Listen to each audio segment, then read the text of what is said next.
શ્રમજીવી society પાસે રહેતા શખ્સે મિત્રોની બાઇક થોડીવાર માટે માંગી વહેંચવાની પેરવી કરતા મામલો પોલીસ મથકે પહોંચતા તપાસ હાથ ધરાઈ।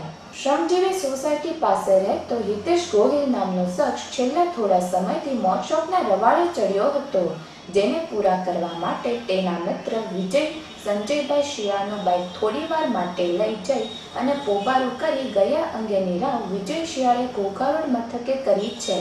ત્યારે અન્ય મિત્ર વિશાલ મોરીનું બાઇક હિતેશ ગોહિલને થોડીવાર માટે માંગી લઈને નાસી છૂટ્યો હતો અને બાઇક દેવા પરત નહીં આવતા વિશાલ મોરીએ બાઇક અંગે હિતેશની શોધખોળ હાથ ધરતા આ બાઇક કુડાના રાજુભાઈ બોઘાભાઈને વહેંચવાની પેરવી કરતા માધવ દર્શન પાસેથી બાઇક મળી આવતા મામલો પોલીસ મથકે પહોંચ્યો હતો અને પોલીસે હિતેશ ગોહિલની શોધખોળ હાથ ધરી હતી। વિશાલ સોલંકી અને હિતેશભાઈ ગાડી મારી આગળ 5 મિનિટ માટે માંગીને લઈ ગયા છે અને 3 દિવસ ગાડી આપી નહોતી। અત્યારે માધવ દર્શન ગાડી પકડાની છે અને બીજા ભાઈને 5000 ગીરવી મૂકી દીધી છે। એ ગાડી આવી અગાઉ કોઈ હિતેશે ગાડી વેચી? હા ભાઈ, હા ભાઈ બોલો।